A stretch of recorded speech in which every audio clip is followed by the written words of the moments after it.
Morning, Scott. Good to see you again. How are you, my friend? Good to see you, Marzuki.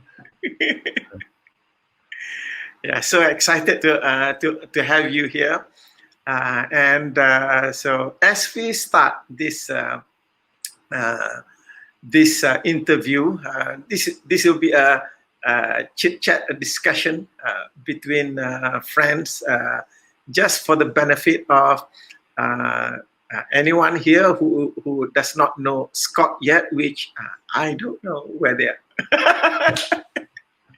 Yeah, it's just that the topic for this interview is turn on your GPS. The first thing I look at the topic title, I said, "What GPS? Am I referring to Google Maps or Waze?" But Scott refers to gratitude, play, and surprise, and that is a just the title itself was a big wow for me. Now, very quickly, just to introduce Scott. Scott is the former president of the National Speakers Association, speaking over 60 times a year on employee innovation and engagement, customer experience, and how to create a happier, healthier workplace. Scott is the author of 4 books. Celebrate Lessons Learned from the World's Most Admired Organization. I've got that book. A celebration a day, 365 ways to a happier, healthier workplace. Happily ever after, how to engage any audience. And the 4th book is Using Humor for a Change. And what really touches my heart is that Scott is the co-founder of Together We Can Change the World. And I hope that at the end of the interview, Scott will be speaking a little bit about this. A non-profit foundation focused on anti-trafficking, social business, clean water, and the health and education of less fortunate children and women.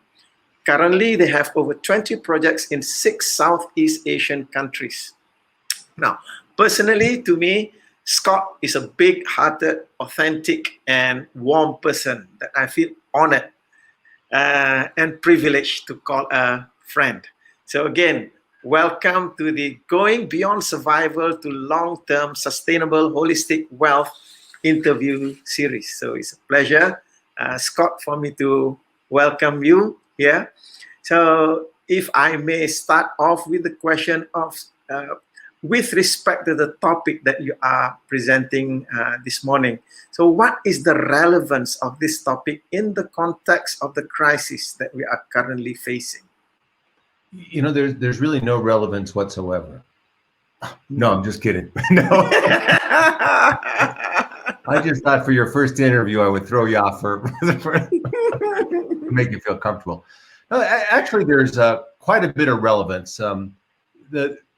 The last 2 Celebrate books, Celebrate, the 2 that you mentioned, Celebrate Lessons Learned from the World's Most Admired Organization, and A Celebration a Day.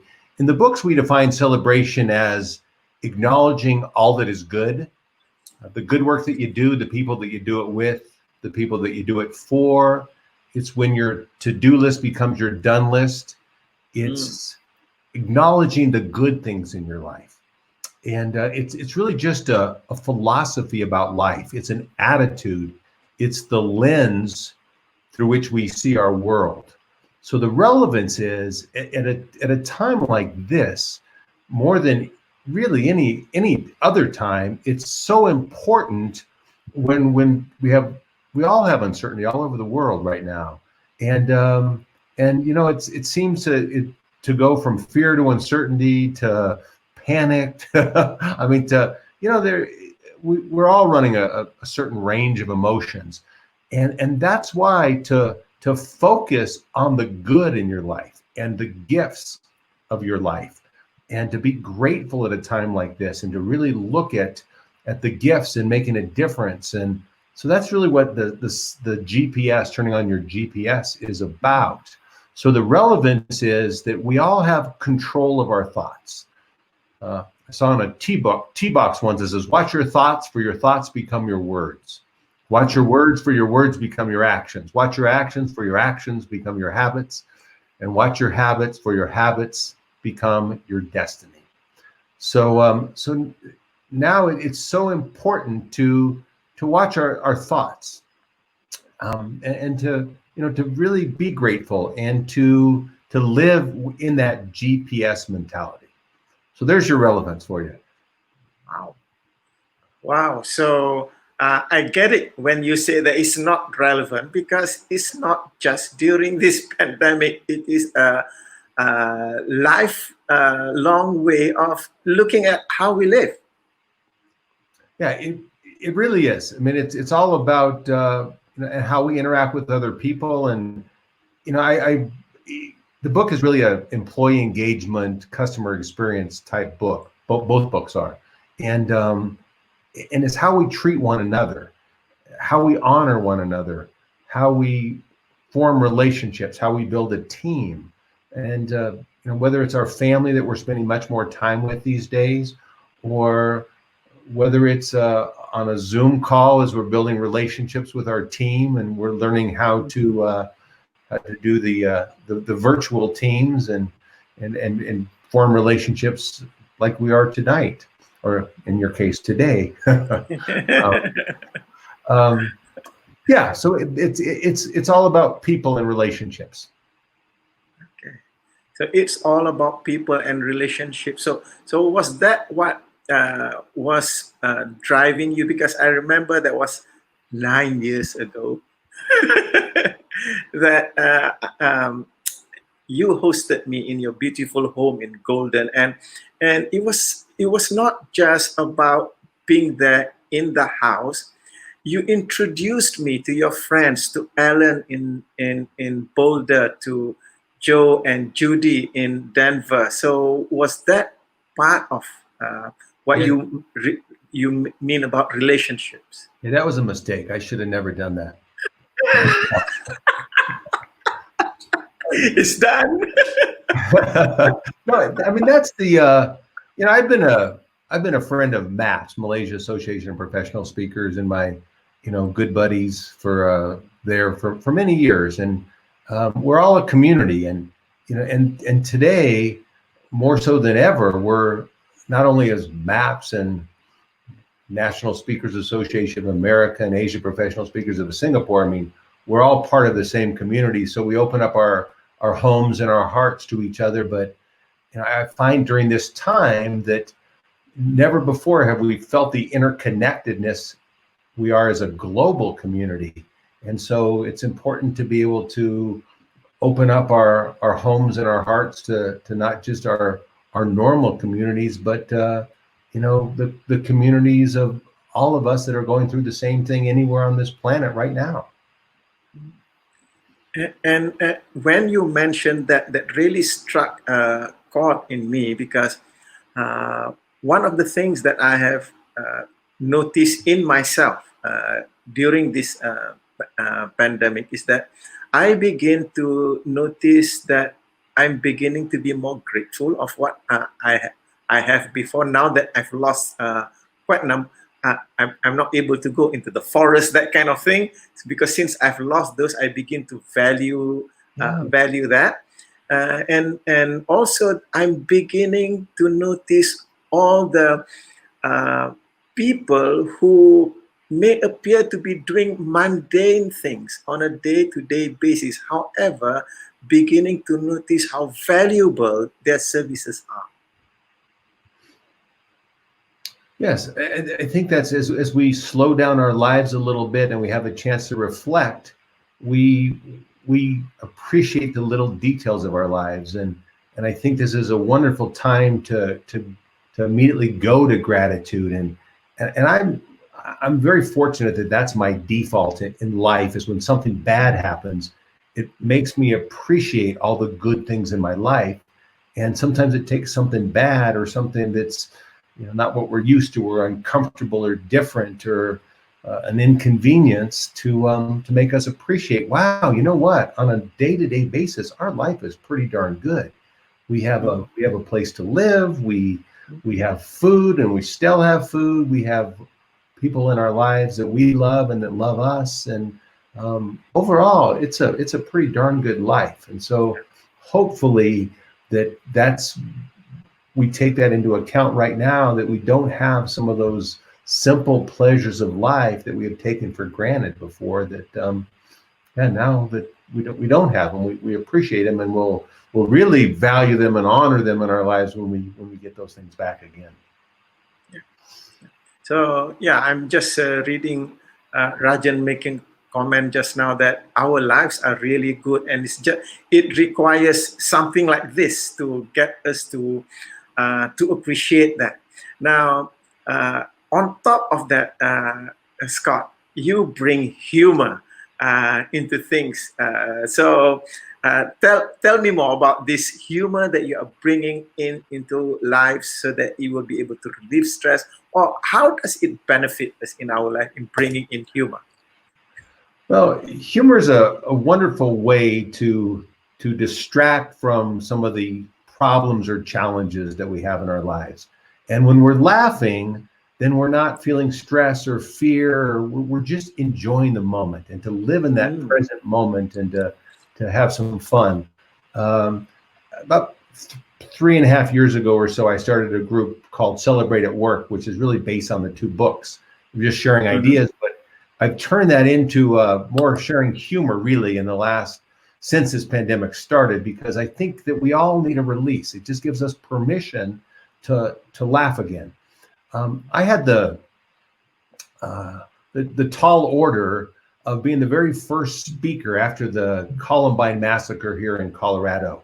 It was already on my calendar to speak to the Jefferson County administrators, and I followed in that meeting. I followed they gave awards for the heroes that had handled the Columbine situation well, and there was a lot of tears, and it was a very emotional day. And I was supposed to speak that day on humor, and they didn't cancel me, and they thought everybody needed that release in a very, very tense situation.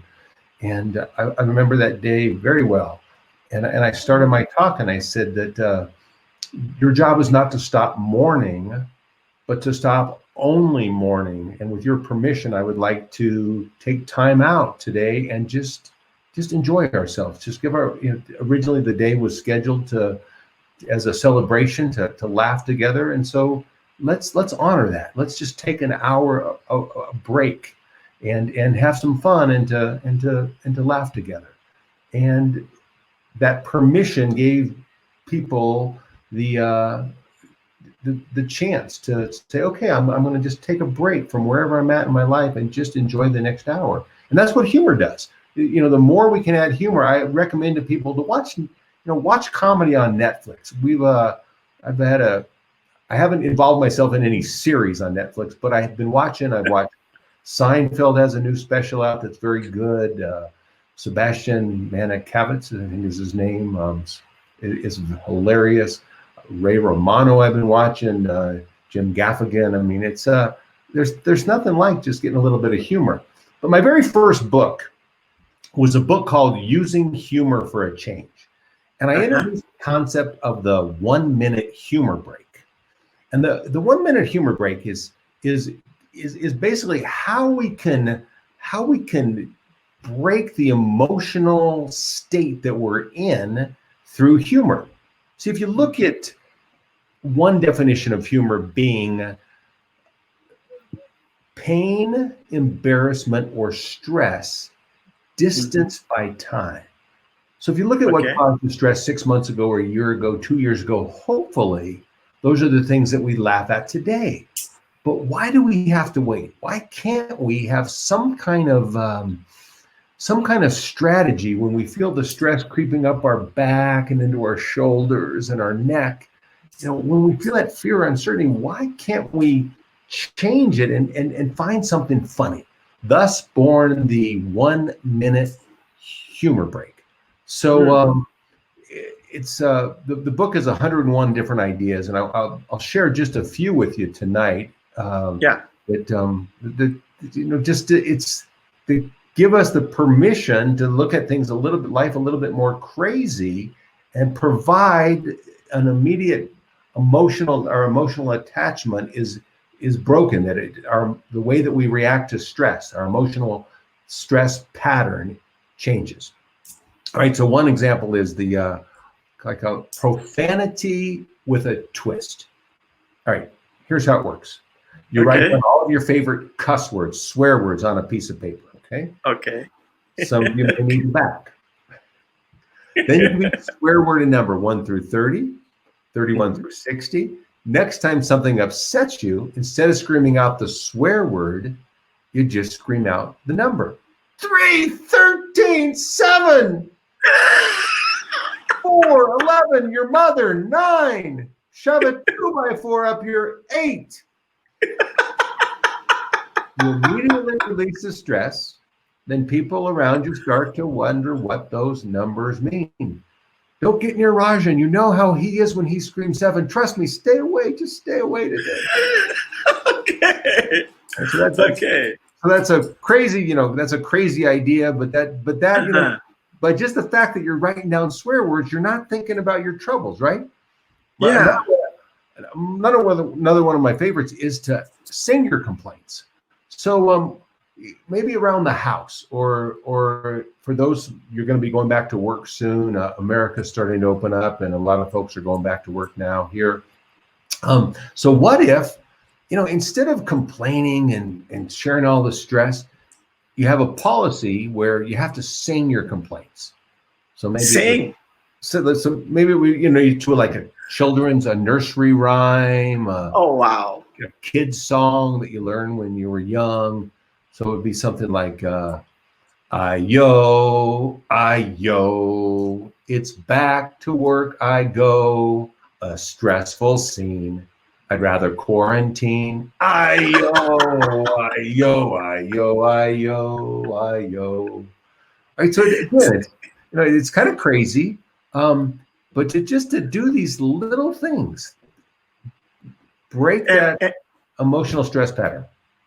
And how have companies and corporations taken this? Because you do a lot of work for corporations. So how have they incorporated this into their workplace? If you can give some example. I remember I was speaking to it was a hospital chain in Singapore, and a place that you wouldn't expect this kind of thing to work. And I remember getting a note saying, "Hey, we wrote down all of our favorite swear words on a piece of paper, and now we just go around just for fun, throwing out numbers, and it just become a kind of a little ritual, a fun ritual to poke fun at." And honestly, I didn't. When I wrote the book is 20 some years old, and in the last 6 years, I really focused more on how celebration in the workplace impacts productivity and performance. So I don't really talk that much about the humor break anymore. Okay. But when this pandemic started, it was really interesting. A lot of clients that I had done humor workshops for in the past. I used to have a program called Laugh Lines Impact the Bottom Line. So a lot of my old clients, I've been in the business over 30 years now, started calling me, say, "Hey, can you do how to use humor to relieve stress virtually for our customers and for our staff?" And so it's come back because it really it's a good time for it right now to use humor as a strategy, whether it's watching comedy, whether to create fun. It says laugh lines impact the borderline. It's actually the bottom line. I just saw that flash across the screen. So whatever self-effacing humor is a good one, to be able to learn to laugh at ourselves. Planned spontaneity is another great example of a strategy that we can implement now. So planned spontaneity sounds like an oxymoron, right? Two words that don't yeah. So planned spontaneity, the intent behind it is come to every situation ready to play. All right. So, when we spend so much time at home with the same person, there's tensions can flare up a little bit, and they our nerves are a little, what are they easy to get on those nerves, right? So if you look for opportunities to play with words, to have some fun with what people say. I remember me and a buddy were watching a speaker. Speaker falls off the stage. My friend turns to me and says, "Hey, what would you say right now if you fell off the stage?" So I thought about it for a quick minute, and I said, I'd probably say something like, "Don't mind me. It's just a stage I'm going through." I said, "What would you say?" He said, "I will now take questions from the floor." Okay. So if I fall off the stage, I'm going with his. I will now take questions from the floor. So it's looking for opportunities to play. You come to work, or you're just in your life. You're thinking of that. My friend Tim Gard, the story is about Tim. He and I were having that conversation, but he has what's called a comic vision. If you look through the eyes of humor or the eyes of comedy, it makes life so much easier right now. So you ever been to a dinner party and somebody rattles the door when you're in the bathroom to get in? Mm-hmm. Normally you'd say, "I'm in here, be out in a minute," right? Next time try this. "Come in. I've been waiting." You want to spice up a dinner party? That would spice up a dinner party. Right? So it's plans. So it's looking for opportunities to have fun. I'm notorious if you go to dinner with me and the waiter or waitress comes over when they deliver the food, they'll put the food in whatever I ordered in front of me, and I'll look at them and I'll say, real seriously, I'll say, "Is it too late to change my order?" just to be playful, just to add a little bit of levity to the situation. Okay. I've grown up this way, and now is a better time than any to institute those humor principles that I've learned over the years, and that's why I find myself doing a lot more of these humor programs at this particular point in time, because it really is effective.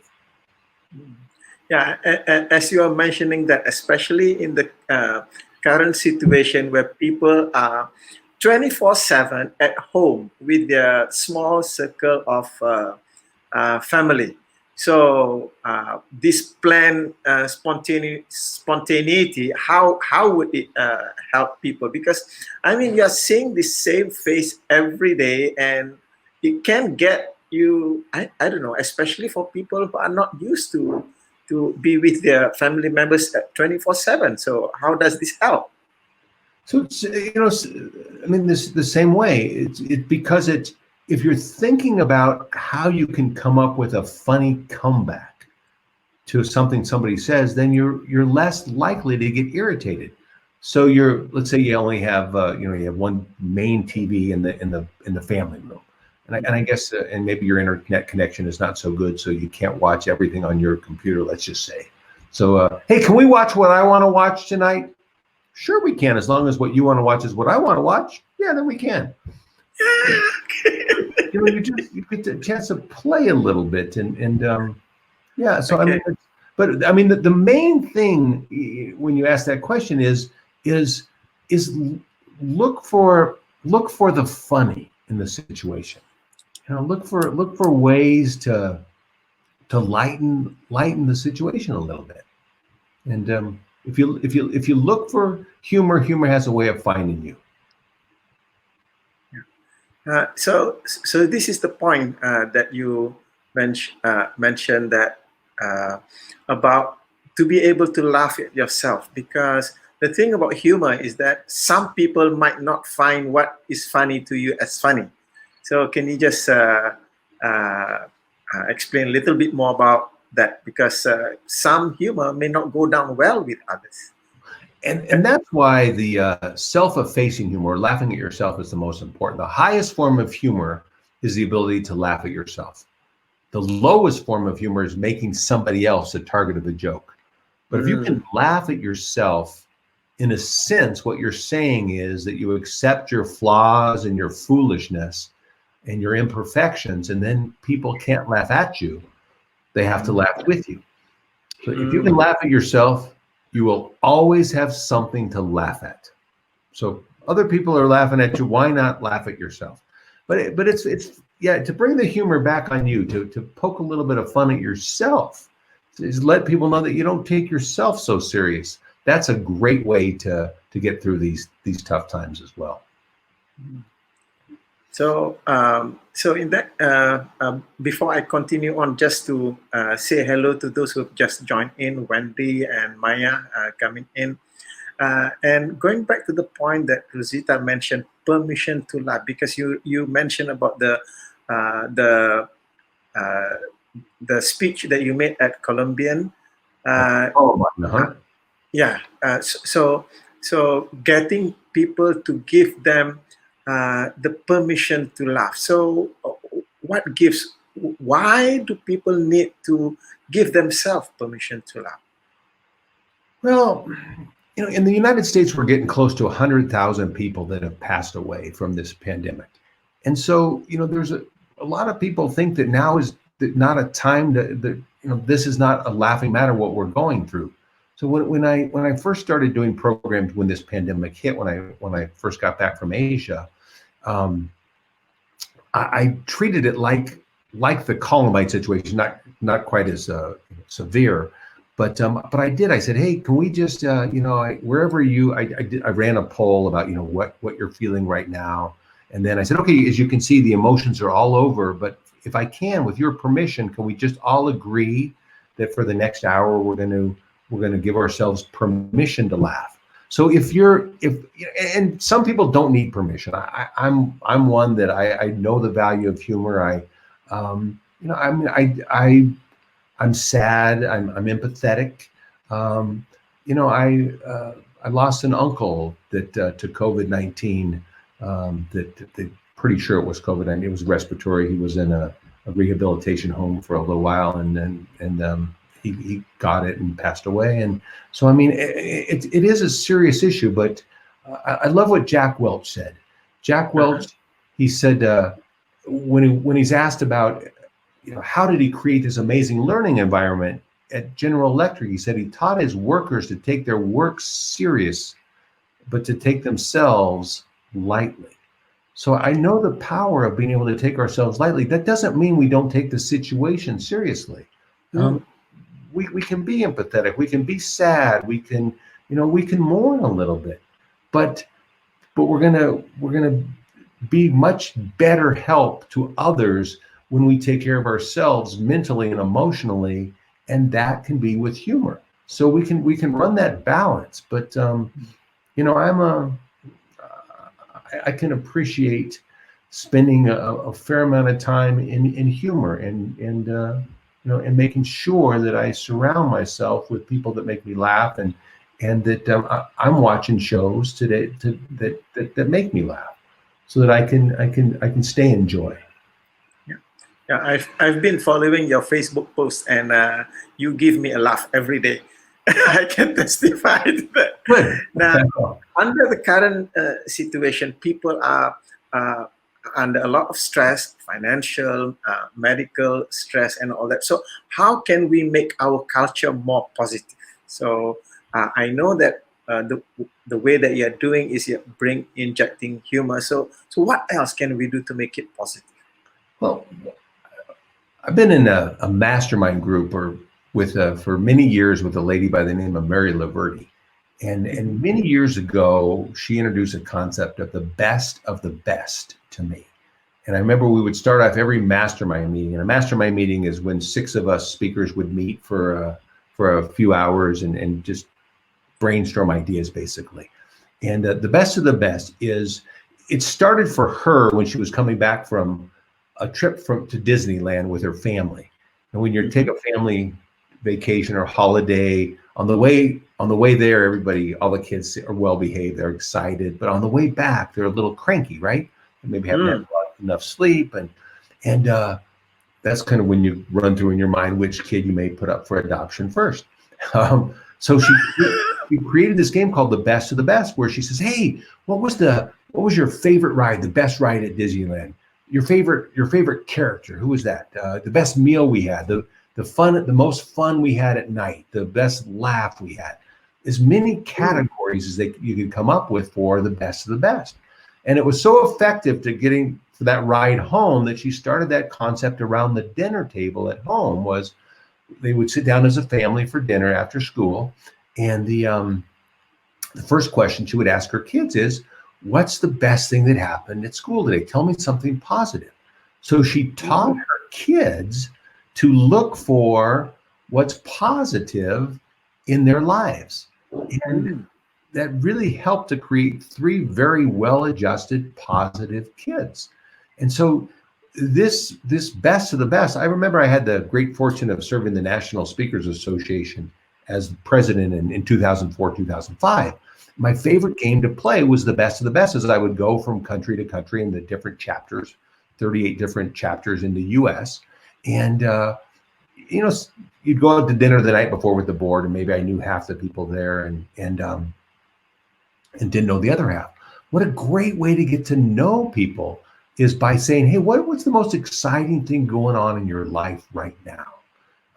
Because it's good for Thanksgiving. It's good for those that have just come out of Ramadan, and you're celebrating with family and hopefully friends. If we were talking a little bit about that before, that I guess the first night you were able to, but then it's to immediately go to sharing what's good. That's the whole celebrate mentality is, let's talk about what's good. And so it's a great way to start off a virtual meeting when you're getting to know each other and we do this in our Together We Can Change the World board meetings, our town halls that we've been doing a little of. Let's just start the meeting with, let's share some good news. Let's talk about what exciting things, what gifts have come out of this pandemic. And what you find is it builds the energy. You feel much more positive. So anything that you have to deal with that may be negative at that point is so much easier to deal with when you are coming from that place of the best of the best. So it's a great way to start in-person meetings. It's great for receptions, for just about anything. Let's just talk about what's working before we get into possibly what's not working. So around the dinner table, hey, what's the best laugh we've had? What's the greatest gift from this pandemic that we've learned? What's your favorite new app? Your favorite kind of music? Have you discovered a new song? So you just go category to category to category, and you make sure that your diet is a positive one of good food for thought, so to speak. I like you using the word diet because what you have just given us is a very specific strategy that we can use in order to have this positive outlook in life. So in your case, so how do you stay happy at this time? Well, as I mentioned earlier, I mean, my default is to go to gratitude. So it's not, I mean, I obviously, like you and so many of us in the speaking business, we lost all of our business and we're kind of reinventing ourselves for the time. And I'm sure that we'll probably never go quite back to where we were. But I mean, I think my greatest gift and gratitude in my life really has been Together We Can Change the World, because we have I look at in Malaysia, we work with MSRI. They have a refugee school, and so we work very closely with some refugees there. And you look at, they come from Sudan and Somalia and Afghanistan and Iran and Myanmar, the Rohingyas. They come to Myanmar and they're just, I mean, it's a tough life. Can you imagine?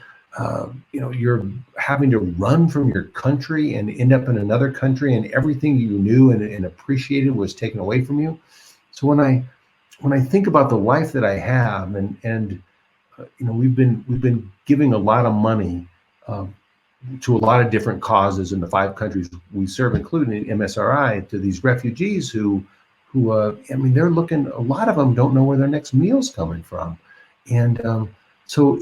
Immediately I think, wow, my life compared to their life. I mean, I've got so many things to be grateful for. So that's been a wonderful gift of gratitude for me.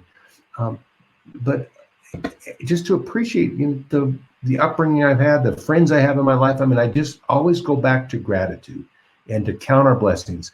When we count our blessings, we have so many more blessings to count. And the quickest way to get rid of any negative emotion in our lives is to practice gratitude. You can't be upset, you can't be emotional when you're counting your blessings. So it's a wonderful exercise. As soon as you get angry or fearful or uncertain, then just start counting your blessings. There's an app called Track Your Happiness. Mhm. It was created by a Harvard psychiatrist. He wanted to find out, if you go to trackyourhappiness.com or you go to the App Store under Track Your Happiness, you can find out how it works. He just wanted to find out when people in life are the most happy. And you can imagine circumstantially how what may cause you to be happy. Good music, good food, friends, family, those intimate moments with our spouses or would rate high right up in the list. But the reason that what he found was it's not the circumstances that people find themselves in that make them happy. It's how we define our experiences in our lives. And I think that you would agree that as we look at how people react to this, that things happen the best for the people that make the best out of the things that happen. So it's looking for the gifts. If we look at our current circumstances in the past through the eyes of fear and resentment, that shows up as fear and resentment in the future. If we look at the past and present through the eyes of gratitude, then it shows up as hope and faith in the future. So gratitude brings you towards hope and faith. If you look at right, exactly. If you look at if you look through the eyes of gratitude, you're thankful and you look for the gifts and the lessons, then that's hopeful, because you realize that there's a lot of gifts. There's a lot to be grateful for. And if that's where the focus is, then it moves you from uncertainty and fear into hope and faith. Is that why when I, you watch these video clips of refugees and you know that their situation is really dire with no food and all that, and yet there are flashes of happiness and joy in their lives. So what gives? I mean, we look at the kind of stress in terms of the physiological need that are not being met and all that, the fear, the danger, and yet they have these times in their life that they are just joyful. So can you just comment on that? And I would think they spend probably most of their lives or a lot of their lives being more joyful. And part of the reason is because they don't have all the reasons to be unhappy that we create in our own lives. We let technology drive us crazy. Well, they don't have that technology to drive them crazy. So a lot of times a simple life is better. But I like to say that no matter where we are in life, there's someone that has it a lot better that's figured out a way to be miserable. And there's someone that has it a lot worse that's figured out a way to be happy, because happiness is an inside job. And it's a lot of times, I mean, people don't know how to compare their lives to others because they just know their own lives. But sometimes that brings families closer together. I mean, hopefully, families are coming closer together. I know there's obviously some tension there from time to time, but that again, and it's how we wire it in our own minds. I mean, if we're looking for the opportunity to be grateful and we count our blessings and we look for the gifts, then we spend a lot more time in joy than we do in sorrow and pain and fear and uncertainty. Yeah. So this is also an area, because some people, they live their lives in misery, being miserable. And one of the things that cause people to feel miserable is because they tend to focus on the mistakes that they have done. They have done this mistake and that mistake, and that's why their lives becomes miserable. And in your book, you talk about celebrating mistakes. So tell me more about that. That's one of my favorite chapters of the Celebrate Lessons Learned from the World's Most Admired Organizations, is the organizations around the world that honor mistakes. Winston Churchill said that success is just moving from failure to failure with enthusiasm. that you never really fail unless you give up. But a couple of my favorite examples from the book are, one is a lady that works for a sales organization here in the U.S. and she overslept in a very important sales meeting, and she missed a plane, and it ended up being a pretty bad situation. So that at the next sales meeting, she put a $50 bill on the table, and she told what happened, and the lesson that she learned from what happened. And then she said, okay, I want everybody to go around the table, all the sales agents, and share a mistake that you've made in the last week and the lesson that you've learned. And whoever has made the biggest mistake and learned the greatest lesson, you will be awarded the $50. So they started doing this every week. And if you won 3 weeks in a row, you were fired because I'm just kidding. but the point is we learn so much more from our failures than we do from our mistakes. And if there's too many organizations that they put this fear in you of failing, and I think that as we establish this new abnormal, or this new normal, whatever you want to call it, and we're gonna be figuring this out together. And so the leaders that are going to do the best in these situations are the ones that embrace failure, because we're going to learn together. So the more that you can talk about it, the more you can communicate and learn the lessons. So I think to create positive experiences is so critical to where we are right now.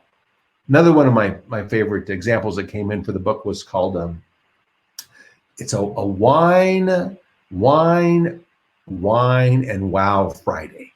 All right, so wine is beverage of choice. So whether it's a non-alcoholic beverage or your favorite juice, so that's in America, for those of us who, I don't know how many organizations would even let you drink, but if you work in a small business, maybe on a Friday afternoon at 3 p.m., who knows? But beverage of choice, whether it's alcoholic or non-alcoholic. Okay, that's that's something to celebrate with.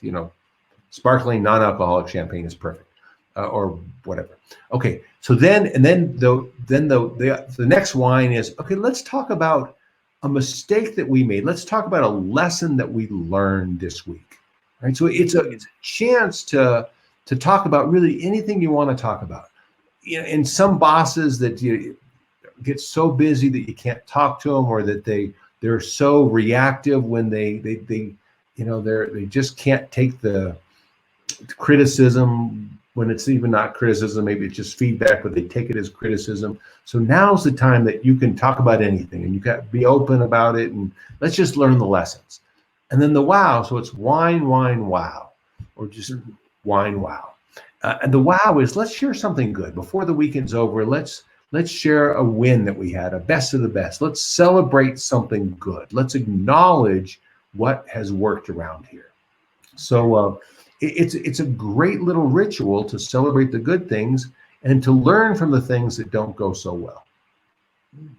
And with that ritual, what's happening is that you are closing the week on a high, because the wine,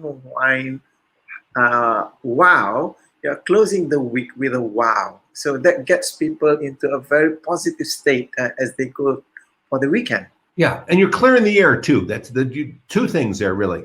You clear the air, and then you celebrate. So you're in on a high note after you clear the air, if something needs to be cleared. So, right, it serves that purpose, and it's a great purpose to serve. And that is very important, because just thinking positively without clearing the air becomes, to a certain extent, artificial. So when you clear the air, you are acknowledging the mistakes that you have made, and that is done and over with, and now let's think positively. So that's a very powerful tool that you have shared here. Yeah, that's one that has seemed to resonate with the organizations that I work with that have adopted in some way that the best of the best, but then the wine, the wow. So it's celebrate mistakes. So would this, and what are the strategies that can can companies make in order to innovate themselves? Because there are companies where everybody has to be serious looking and not allowed to smile and all that. So, what are the strategies that you can bring to that to innovate out of that? Well, the wine wow strategy is nice because it gives people permission to take some intelligent risks along the way. So that's one good strategy. And another is we were doing some research. One of the organizations here in Colorado actually is a organization by the name of Design Force, and what they do is every Tuesday for lunch, the company will provide a few heads of lettuce. And then everybody brings in one or two ingredients that they would like on their salad, on their lunch salad. You can bring in a little bit of chicken if you want, or tomatoes, or avocados, or whatever. So basically, it's a smorgasbord, just a real buffet of a nice lunch. And they know that from the week before, that they have to come up with some idea that will either add value to the employee experience or the customer experience. So it would be, you would look for, maybe it's a movie that you saw, or a book that you read, or the way that you interacted with your favorite brand. Maybe it was you had to return something at Amazon, and you realize, wow, that experience is amazing, how easy it is to return something at Amazon. So what can I learn from that experience that I can add value to our customers or our employees? So if there's 8 people around the table and everybody has to come up with one, it's amazing how many different ideas over time that you're going to have that you can implement. And especially, it's so important right now as we get back to work, and it's a new way of selling. I mean, we need to be much more compassionate. We need to be much more consultative to find out where people are at and what their needs really are at this time. And so it's a great way to innovate together by having those conversations, and then everybody has a chance to be part of that. That they feel like they have ownership in not only in the decisions that are made and moving forward as an organization, but they feel ownership in the company as well. So 2 things that I picked up from what you mentioned is about being compassionate and consultative in the organization. So that will help them to innovate out of that. Yeah. Okay, well, so I think, empathetic and compassion. I mean, so we can't go back to our old ways. I mean, we part of when we talk about the GPS, gratitude, play, surprise, the surprise, if we can just go there for a moment, because I think it relates to what you're talking about. The surprise really is the element of the unexpected. It's giving people what's highest on their joy list. So in order to figure out what intrinsically motivates other people, we can't be so focused inward. We have to pay more attention. We have to ask good questions. We have to really be less self-absorbed and more selfless, more compassionate in our approach to people. And so then that's when surprise works, is to give people more of what they want in a clever way. It's catching people doing a good job and then rewarding them cleverly. So that's what surprise is all about. And so surprise even takes on a more important role as we move forward, because is a big piece of that is we need to find out where people are at. We need to check in. We need to find out what their beliefs, what their values, how they're dealing with everything right now, and then based on that, then we know better about how we can handle and how we can reward them and make them feel better for the good work that they do. Yeah. So it's all about going back to basic human relationship, understanding the other person so that we can respond according to the way that the other person looks at their lives. Yeah. Right. It's the old golden rule, do unto other, more the platinum rule, Do Yeah. unto others as they want to be done unto. So Until then. learning enough about them so that we can give them more of what they want in their lives. I mean, that's really we want to be emotionally intelligent and truly be compassionate and empathetic. And we have to learn more about those that we're dealing with. Okay, I've been holding on to this question because you've mentioned about the project that you're doing together. We can change the world, and I have so many things that I've been thinking about that particular project. Given COVID-19, so what is happening with the Together We Can Change the World, and what are your future plans about it? Maybe you can start off by giving us a little bit more understanding what that is about and how it is in the current situation. So the Together We Can Change the World started in 2008. My co-founder Janice Stanfield and I had both been doing a fair amount of work in Asia. I started in 1999, so I've been coming over to Asia for about 21 years now, and it just came back as a way to give back. We both had some experiences in Cambodia where we're really touched by the people and their history, and we thought, we need to start an organization. So the first trip we thought, let's invite 5 of our friends with us. So our first trip we had in 2008, and Malaysia was one of our countries. We did business seminars in 3 different countries to raise money and awareness for some of the causes that we were at that time. We just asked around and we found some good causes that we thought we wanted to support. And it was so impactful, and it was such a great model of, what a nice way to bring our friends over to Asia and give them a chance to speak, while at the same time introducing the business community to some of the causes that we're raising a lot of money that really needed the support.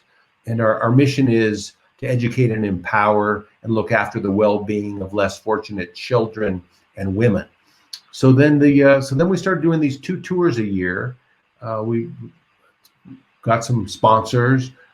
We do some hotel training and trade outs along the way, and to raise money. And so every speaker that comes on one of these tours pays their own way to come, and then they have to do at least a fundraiser for up to $1,500 US, at least $1,500. And that money goes to the causes that we serve along the way. And then all the money that we raise from these business leadership conferences, also that money goes to the causes in that country that we serve. So this July was actually, I was more excited about this tour than I think I have been about any of them, because we had 18. There was 18 coming, and we attract the speakers that really want to move from success to significance in their lives. So we attract a lot of the certified speaking professional types, but this particular trip, I think almost all of us were certified speaking professionals or Hall of Fame members or global speaking fellows, and so a really good group. And unfortunately, we just recently we had to cancel our trip for July, and so now we're recreating it. And that's the nice thing about being where we are right now is we have a chance to basically have a blank canvas, to reinvent ourselves, to throw paint on that blank canvas and create a masterpiece. So we're looking at how we can do a virtual conference, and now instead of just bring in, like we were in Malaysia last year at the Setia Convention Center. We had close to 490 people showed up at Setia for our program. But instead of having a program in Kuala Lumpur, we can now open that up to anybody in the world can attend, kind of like on tonight. Who knows where we have people from, right? And so we're looking at doing a program called Bounce Forward. Bounce Forward. Yeah, better, smarter, stronger.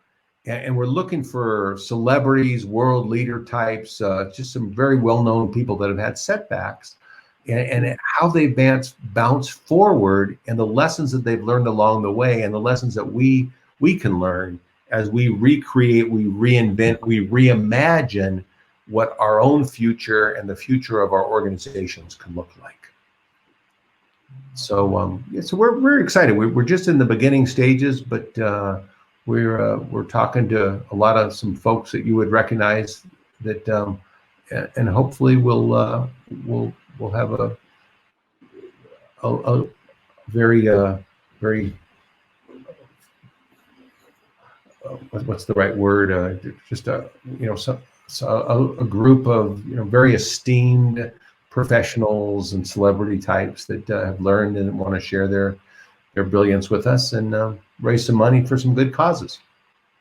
Yeah, I'm inspired by what you're doing, and many people are doing whatever that they can in the areas that interest them. Because as I'm observing the socio-economic situation of societies today, that people talk about the gap between the rich and the poor, and the rich becoming richer and the poor becoming poorer, and noticing that that gap.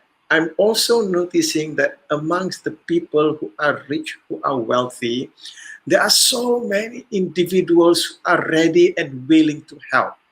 And so this is where how I see your together we can change the world is tapping into that. Because there are people who are wealthy and rich, and they become wealthy and rich because of their wealth habits, and and and they feel, because probably many of them also came from impoverished background, and they feel for the people who are less fortunate. And I'm also noticing when this COVID-19 hit, I'm noticing that quite a number of these individuals are wanting to help. So that's what I'm being. That's one of the gifts that's coming out of this is you really see people come together and want to help one another.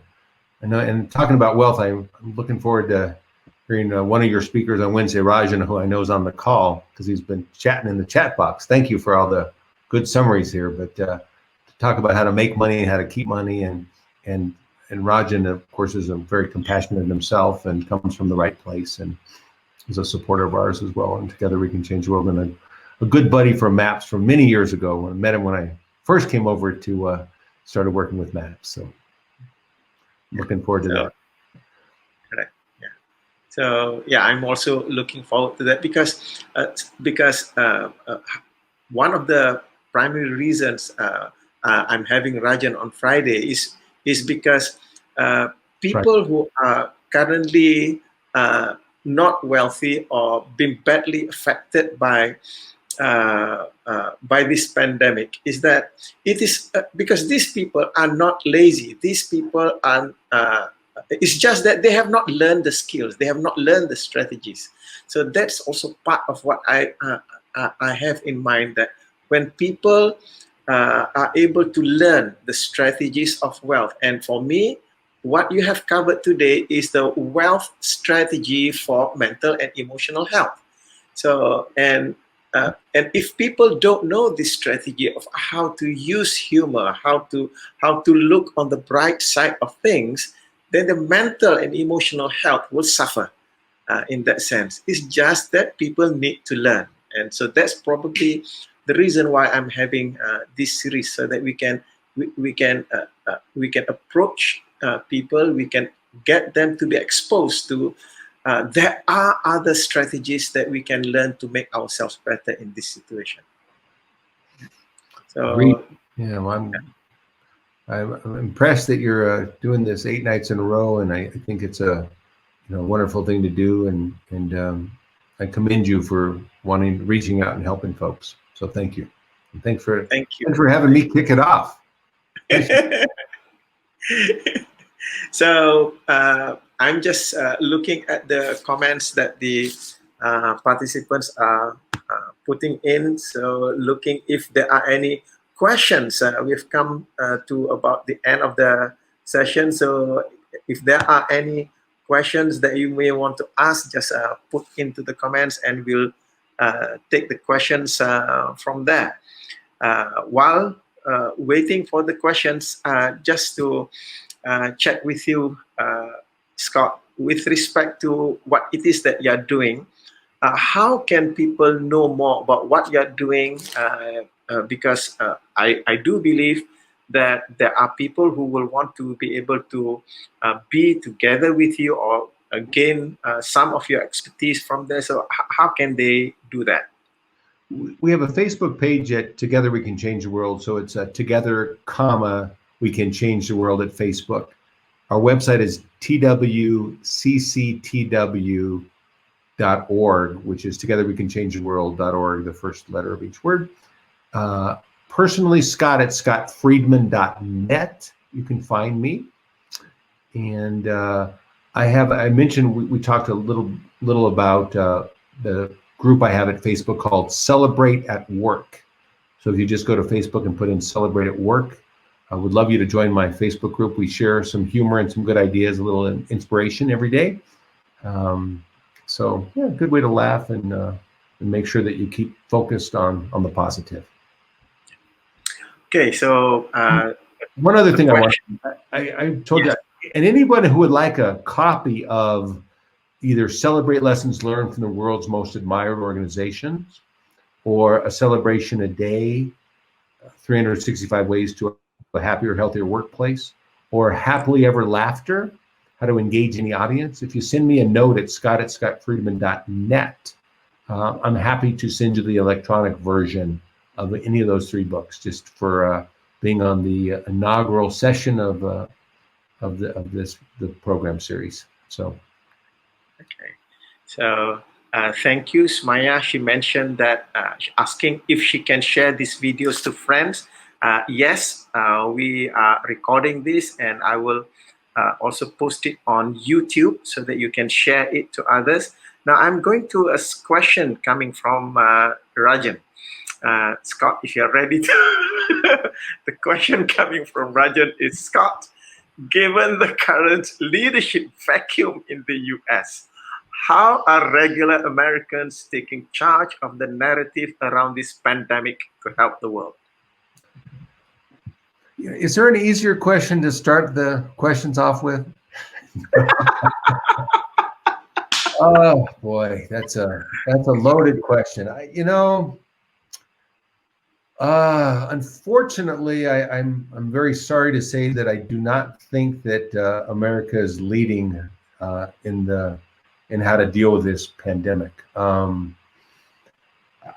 As a country, I think we're more divided than we've ever been before on how to deal with this pandemic. It's gotten political.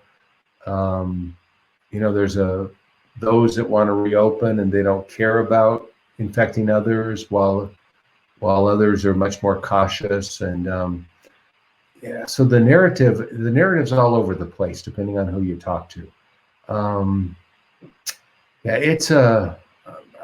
I wish I could be a little bit more optimistic, because we're right in the middle of this thing in America. And Georgia opened up quickly, and Alabama did, and their cases as of today are way up in those two places. And so we're not learning any great lessons ourselves right now. And I think we need to look to the rest of the world and how they're dealing with it. And I think that you have been very diligent in Malaysia about how you've dealt with it, and the lockdown, as painful as it is. And I think it's going to pay the dividends that when you reopen, you're not going to have to close, or you're not going to see cases skyrocket right now. I think that the lesson, that if I had to share a lesson that we can all learn right now, is just to be considerate of we're interconnected here, and we should all wear masks when we're in public places. We should if we have any conditions, any chance that we may have this, to stay home, to get tested, and to do our part to make it easier on our fellow man, so that we can, as a global community, we can help solve this thing together. And just take personal responsibility for social distancing, wear a mask, and getting the word out what needs to be done as we rebuild as a global community. So, wish I had a better answer for you, Rajan. I know we've talked about this a little bit amongst ourselves. Thank you for that, because you are mentioning global community, the need for us to be considerate, to be compassionate, to be empathetic. That is the way forward, because no nation is an island. We are all together in one globe. Yeah. So I'm moving to the question from Marilyn there. Real quick, I'm just Yes. reading a message from Rajan. He says, perhaps each country needs to exercise humility so that we can learn from each other. I think that's a great statement. I mean, unfortunately, we do not have a leader that has much humility or any humility at all. And I think really we just need, we don't have to, we're all trying to figure this out together, and we may not be right all the time. So we just need to admit when we're wrong and learn together. And I think that's wonderful advice. Thank you, Rajan, let's all exercise a little humility at this time. Yeah.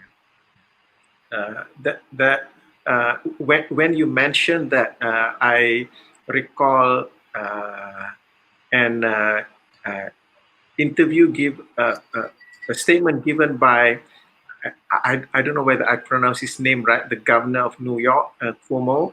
Yeah, he mentioned that we've got it all wrong, in the sense that accepting the responsibility that some of the strategies that he's employed was wrong. The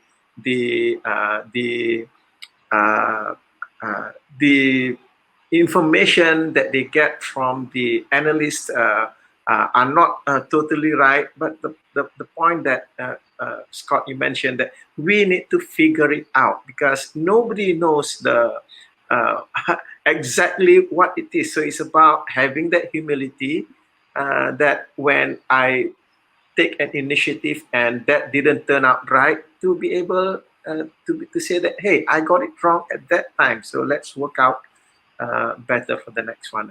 And I was just reading that on the news this morning before we started. Yeah, to be able to have that leadership, to be able to say that, hey, I figured some things wrong, so moving away from that. Yeah. So just to move to a question from Marilyn there, how are you able to change from an irritable state to a humorous one in an instant in order to insert humor into a situation?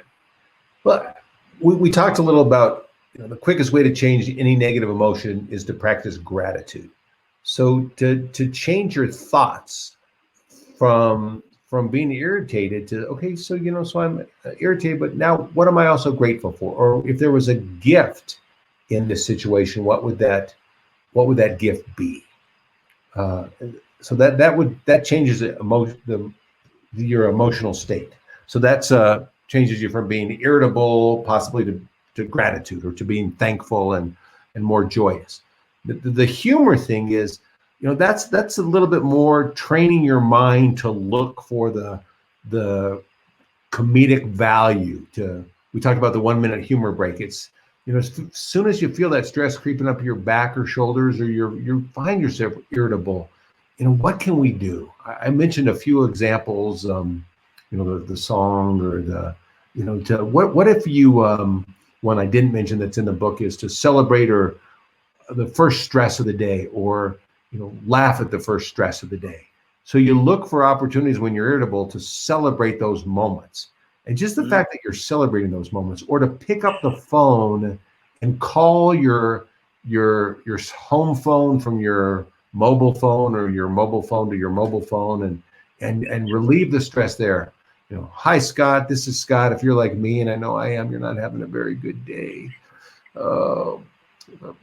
Some man coughed on the last head of lettuce at the supermarket, and my wife cut my hair with garden shears, and now I look like some weed gone wild. And some lady said she wouldn't touch me with a 10-foot pole. Oh, the story of my life.